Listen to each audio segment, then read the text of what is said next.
All right, I'm Mike Moranto, reporting for DamonWildcats.com, and joined right now by Jennifer Banker, our head women's basketball coach. And Coach, you guys got your team playing pretty well. Wins in 4 out of the last 5, and since the last time we sat down, a 55-50 win on the road at Malloy. Big fourth quarter comeback in that one. A 70-60 loss at Queens. But then you come back home here and a couple of big wins. 81-46 over Mercy. 63-44 over Bridgeport. Holding back-to-back opponents under 50 for the first time since the 2012-13 season. So right off the bat, what has clicked for you guys defensively of late? I think the players are real focused on the scouts and how they need to defend different people, and they're much more connected as a team within the flow of the defense. Mm-hmm. So really it's credit to the players. Mm-hmm. Should mention the 44 points given up to Bridgeport, the lowest amount that we've ever given up in our NCAA Division II era. The Mercy game, you know, we've been talking all season, and every time we sit down, it seems like you're telling me the same thing. We're searching for the 40-minute game, the complete game. But for a 1-for-10 start shooting in that game, would you say that was maybe your most complete game of the season? Yeah, I mean, I would say that we're getting closer to getting more complete games on a more consistent basis. So,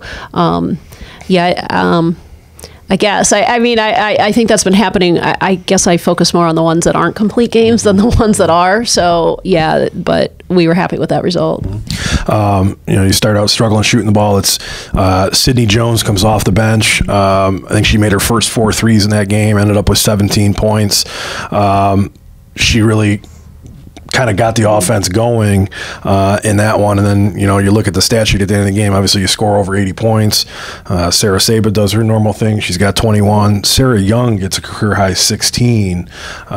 So, what kind of impact did Sydney coming off have on the offense? Oh, huge. That's kind of what we've been looking for all year from Sid, because she's a great shooter and she has that potential, and that weapon to be able to come off the bench is what we've been looking for, and we knew that she had the potential to do that, and now she's really coming in and doing a great job. She and Erin Egan both off the bench are huge for us. They're both super important. Yeah, we're going to get to Erin in a minute. Actually, Sydney shot 7 of 16 from 3 in the 2 games here this past weekend. 34 3-pointers, leads the team. Also ranks 8th in the East Coast Conference. You go into the Bridgeport game, right away Sarah Saba gets in a little bit of foul trouble. She's got to sit for the whole second quarter, but it was really Caroline White and Erin Egan, the two of them playing well at both ends of the floor, that kind of stemmed the tide for you a little bit with Sarah on the bench, and then Sarah comes in and turned things on in the second half, and you look at the stat sheet at the end of the game, Sarah's got her 16 points, which is just too shy of her season average, and she basically sat out most of the first half. Right. I think you're seeing like a lot of different players step up. Like you said with Sarah Young. Sarah Young's doing a great job for us. Sarah Young is always does exactly what we're asking her to do, and knows personnel like the back of her hand. So she's really valuable. And then Caroline's been playing great as a freshman, and Erin coming off the bench. So we really have had a lot of different players step up within their roles to really help us get to that point. Mm-hmm. Caroline and Erin both double-doubles in the win over Bridgeport. Caroline 10 points, career high 11 rebounds. Erin 10 points, career high 12 rebounds. So, and I got to mention so Caroline, before I get to Erin, Caroline ends up getting Rookie of the Week, second time for her. But Erin, here's Erin in the last 9 games. This is coming off the bench. 7 points, 6 rebounds, 2 blocks per game. And she's 4th in the league in blocks. We talked about her the last time, but that you and I got together. But what kind of impact? She's having an impact on the game almost without scoring at times. Yeah, huge impact. Just those offensive boards and really the blocks too on the defensive end, although we don't talk about that all that much. We talk more about, fundamental positioning, but she just is very quick to that and reads that real well. But Erin and Sid off the bench are as big of a reason as anything for the recent success, that what they're doing for us and the impact they're having on the game. Yeah, I would agree. And another, I'll give you another reason, at least to my eyes, the play of Karina Pringle at your point guard position. 33 assists, 7 turnovers, I think, in the last 8 games. That's an assist-to-turnover ratio of 4.1. For the season, her assist-turnover ratio is 2.4, which leads the league. She has really come on and is playing very efficient at that point guard position for you over the last couple of games. Yeah, she is. The only stat Karina cares about is her assist-to-turnover ratio. So the fact that she's leading the league, she takes a lot of pride in that. And yeah, I mean, she's very solid in that position, and we need her to be solid in that position. Yep. So. Your Sarah Sabas stat update for the week.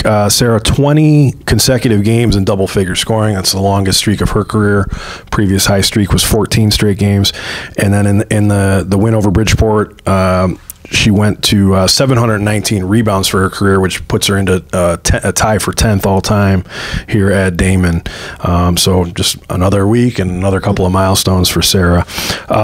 So the team 9-12 overall, 6-5 in the league. You guys are sitting in 5th place right now with, 7 games to go in the regular season. And looking ahead, a couple of big road games this weekend. You guys will go play St. Thomas Aquinas on Friday night. Stack has been one of the top teams in the league all year. And then on to District of Columbia on Sunday. Right. Yeah. I mean, we're just one game at a time right now. So we're focused on Stack right now. And when that game's over, we'll focus on UDC and then the same with the rest of the way. So that's really where our focus is. One game, whatever game is next ahead of us. A little bit of a different road trip. Most of these conference trips, you're playing 2 teams that are relatively close to one another. That's not the case this weekend. So that's another wrinkle for the coaching staff to deal with. I'm sure you've got a plan in place to do that as well. So both games this weekend will be broadcast on the ECC Sports Network. So we invite you to tune in. Don't worry, football fans. The Sunday game is at 1 o'clock, so well before the Super Bowl. And you'll get a chance to tune in, and hopefully we can keep our winning ways going here. It would be a huge win Friday against Stack. Like I said, they've been one of the top teams in the league all year. But we're coming in playing pretty well. So, Coach, wish you best of luck this weekend, and we'll see you, everybody at home, next week.